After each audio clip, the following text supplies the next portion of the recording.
সম্মানিত শিক্ষক মণ্ডলী, আসসালামু আলাইকুম ওয়া রাহমাতুল্লাহি ওয়া বারাকাতুহু। টেকফরিড ইউটিউব চ্যানেলের আরও একটি নতুন ভিডিওতে আপনাদের সাদর আমন্ত্রণ।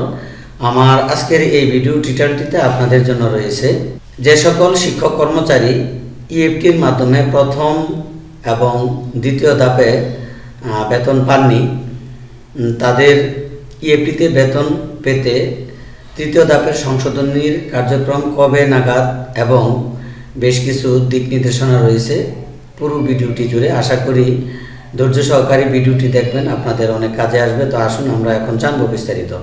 তো আপনারা ইতিমধ্যে জেনে গেছেন বা আপনারা অবগত আছেন, জানুয়ারি 2025 বেসরকারি শিক্ষা প্রতিষ্ঠানের শিক্ষক কর্মচারীর মধ্য হতে 1,89,913 জন শিক্ষক কর্মচারী ইএফটির মাধ্যমে বেতন পেয়েছেন। দ্বিতীয় ধাপে 19 জানুয়ারি রোজ রবিবার পেয়েছেন 67,000-এর উপরে, অর্থাৎ টোটাল 2,56,000 এর মতো, এবং অবশিষ্ট রয়েছেন 1,23,24,000-এর মতো। তো এখন তাদের কাজ কবে নাগাদ শুরু করবে সেই বিষয়ে থাকছে আজকের এই ভিডিও। তো আপনারা অবশ্যই জেনে থাকবেন যে আজকেই শেষ বেলায় ফোন আলাপে একজন ডিজি অফিসের একজন ঊর্ধ্বতন কর্তৃপক্ষের অর্থাৎ অফিসারের সাথে ফোন আলাপে কথা হয়েছে কবে নাগাদ তৃতীয় ধাপের সংশোধনীর কার্যক্রম শুরু হবে। এই প্রশ্নের জবাবে তারা উত্তর দিয়েছেন এবং সেটি এখন আপাতত বলা যাচ্ছে না যে কি নির্দেশনা আসবে, তবে কালকে অথবা পরশু এই নির্দেশনাটা দেওয়া হবে। দ্বিতীয়ত হচ্ছে আমরা সংশোধনীর অর্থাৎ আমরা যারা ইতিমধ্যে একটি বিষয়ে অবগত হয়েছিলাম যে শুধু ডট স্পেস এই দুইটি সমস্যা যাদের আছে তাদের এমপিউটা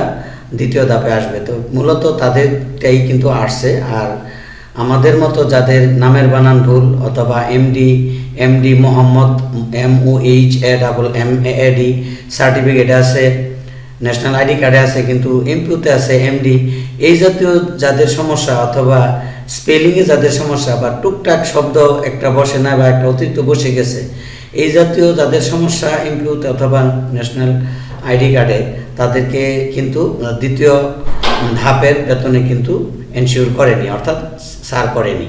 ইতিমধ্যে আপনারা অবগত আছেন বা আমরা অবগত আছি, ডিজির উপপরিচালক মহোদয় একটি ভিডিও কনফারেন্সের মাধ্যমে বলেছিলেন যে এই জাতীয় অর্থাৎ যেমন নামের বানান ভুল অথবা স্পেলিং এই জাতীয় সমস্যা থাকলে এটা হয়তো বা কার্যক্রম ইনশাল্লাহ হবে সহজেই, কিন্তু যাদের জন্ম তারিখে সমস্যা আছে অর্থাৎ মিল নেই এনআইডি এবং এমপিউর কপির সাথে, সেটা হয়তো বা আপাতত বেতন বা কার্যক্রম স্থগিত হতে পারে, এই জাতীয় কথা কিন্তু আমরা শুনেছি।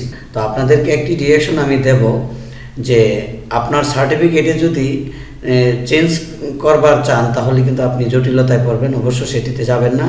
অতি সংক্ষিপ্ত আকারে যে কাজটা করবেন, একটু পয়সা যদি বেশিও লাগে, এনআইডি কার্ডটি আপনি সার্টিফিকেট অনুযায়ী সংশোধন করবেন। আরেকটি বিষয় বলবো যেটি সহজ, যদি ব্যাংকে কোনো আপনার এনআইডির সাথে সাংঘর্ষিক থাকে অর্থাৎ এমপিওর সাথে মিল না থাকে, এনআইডির সাথে এনআইডি ঠিক আছে আপনি মনে করেন, এমপিও ঠিক আছে কিন্তু ব্যাংকে একটু সমস্যা আছে বা নামের বানান ডট স্পেড ফুল স্টপ এই জাতীয় কোনো সমস্যা যদি থেকে থাকে, তাহলে দ্রুত এই কাজটি দ্রুত আপনি এটির আপডেট দিয়ে দেবেন, তাহলে দেখবেন ইনশাল্লাহ আপনার আর কোনো জটিলতা থাকে। তো কথা আর দীর্ঘ করব না, এই দিকগুলো বিবেচনা করে ইনশাল্লাহ কাজ করবেন। আশা করি আপনাদের জটলা থাকবে না, সমস্যার সমাধান হবে এবং এপ্রিল মাধ্যমে যথাসময়ে আপনারা বেতন ইনশাল্লাহ পেয়ে যাবেন। তো আজকের মতো ভিডিওটি এখানে রাখছি। আল্লাহ হাফেজ।